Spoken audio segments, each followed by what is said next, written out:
Hello, welcome to Homesteading Northwest Florida. It is Monday, December 4th, and it rained for like 3 days in a row, which does make it warmer because the moisture comes from the Gulf. So then the temperatures are up with the moisture. So it rained here for about 2-3 days. It is 62 degrees on this thermometer, but I'm showing for a high of 68 degrees today. And it's nice and sunny, but now we're going to get a cold snap from the north. And this seems to have, I never cover this one, it seems to have beaten any frost. The bok choy there. And I took out the radishes, and this is all red lettuce that the seeds seem to have moved with watering. Like they floated and they moved all to the sides, but then there's some other coated seeds of the red fire lettuce.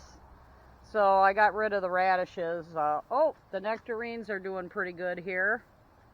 Probably have to cover them tonight. Tonight's only supposed to be 40. So that's what's going on with the vegetables there. Last night was only like a 53, 52 degrees last night, December 4th. And this one I never cover. We got some onions in here. We got some weeds. Gonna have to get those out. And here's the peppers. This one does get covered, and the bok choy is coming to seed here. I'm gonna have to snip that out of there because that just keeps on going and going and going, and I got a lot of bok choy seeds. Ooh, we got an oak branch here. Oh my gosh. Awesome. That's good.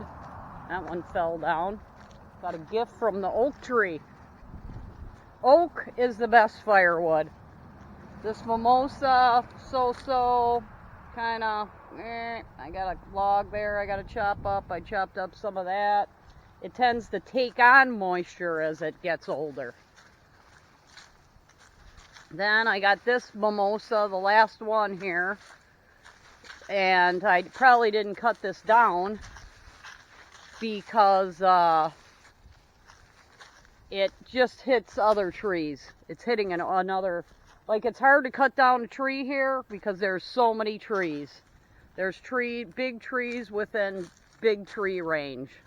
So here's this one, and I got it cut this far, but it's jammed against this oak tree, and I got it pretty well cut here all the way through with a wedge. The next tree I'm gonna cut, I would recommend maybe a double wedge out here because I had a wedge out and it's just not coming down.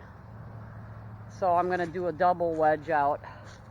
And it's pretty much cut all the way through. I thought a wind might take it down. Now we're getting a little winds from the north. So it's gonna be cooler tonight and cooler the next few days. Over this fence.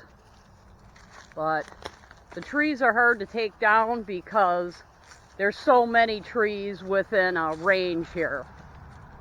So what we're gonna do today is, for next year, I got out the ladder, and these 4 oak trees are really too close together, and I think this area behind here used to be, like, these are blueberry bushes here, but they're very old. I thought they were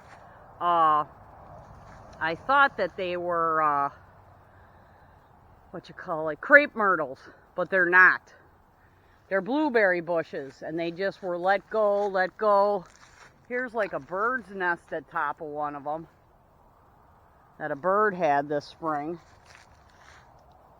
And there's the bottom. It's like about a 6-inch diameter. So this area used to have cultivated fruits and everything like that. So we're gonna get rid of one of these 4 oak trees within a 8-foot range. right here. I got the ladder out and I tied a rope up in the tree. But beautiful day, that's all I gotta say. And this one should fall the way that I want it to. By pulling it, I'm gonna have a rope ratchet on this tree, and I'm gonna do a double wedge in this side facing north, actually. And I'm gonna have a rope ratchet here where I pull it in this direction. So I kind of want it to fall this direction. But yeah, there's so many trees that the trees do not fall. And here's another Southern Magnolia that this thing was all covered with vines when I got here. And then we have a prime example of Southern Magnolia over here. That's a sweet gum. Let's get rid of that one. But we're gonna thin out some stuff here today and other days. Yeah, this tree, this is a Southern Magnolia right here, and it's a real nice example. It only used to be about 7 feet tall or 6 feet tall when I first got here, and this one I'll pour a little bit of water on. But here's the leaves in fall. I think it drops all its leaves and puts new ones on. That's really what I think happens. So yeah, we got a crowded tree areas here that we need to thin out. Oh, here's a dead little oak branch here. This one's dead for sure, I think. This one needs to come out of here. But you got to be careful of poison ivy. There's poison ivy on vines on some of these trees. I try to get rid of them, but that's what you got to watch out for.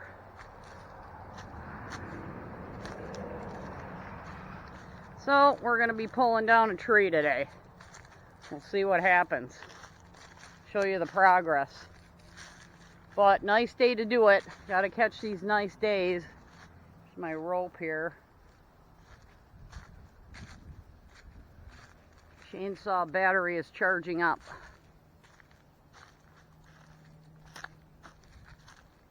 So I moved everything out of the way. And the rope is up there. And we'll see what happens. That'll be the next video. Hopefully it doesn't run into any other trees. That's what the goal is. We'll see what happens. And we got the garden here doing a little burn barrel someday. Ooh, the water vines here have lost a lot of leaves. And I did take out a tree over here that looked like the leaves had turned brown. So it looked like it was dead. And it could be, being so close to these other huge oak trees, you know, that it just couldn't compete with the roots or moisture that during the extreme drought and the heat dome. Boy, that heat dome was something else. Alright, thanks for watching. I'll give you an update pictures of the oak tree falling down.